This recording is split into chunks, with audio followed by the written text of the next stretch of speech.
A Jefferson County jury is digesting a busy first day of court proceedings in the child abuse resulting in death case of Jake Gonzalez. Attorneys presented opening statements and worked to establish a timeline of events through witness testimony on Tuesday. The case surrounds the death of 2-year-old Holland Siedschlag in February.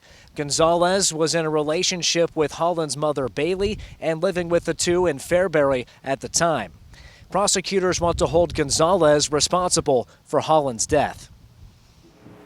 The state expects the evidence will show that Holland Siedschlag was struck many times by the defendant, Jake Gonzalez, that those injuries were caused intentionally, and that those injuries ultimately led to Holland Siedschlag's death.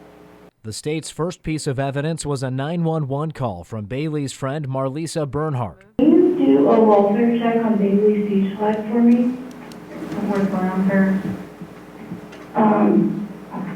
So she's like in an abusive relationship. Baily had relayed a safe word to BERNHARDT shortly after 6 p.m. on Friday, February 26th, instructing her to call the police.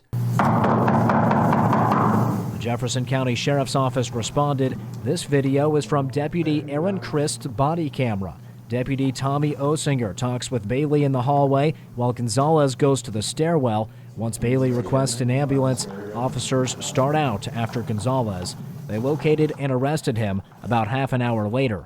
Meanwhile, OSIENGER enters the apartment and finds Holland laying face down in a closet. He had bruising all over his body. His skin tone was very poor. He was very pale. And it seemed like he kept trying to get up, but he wasn't able to pick himself up off the floor. The next images of Holland were taken in an ambulance. They are graphic and could be disturbing to some viewers. The ambulance crew transported Holland to the local hospital, and a medical helicopter flew him to Omaha Children's Hospital. He was pronounced dead in the early morning hours Saturday.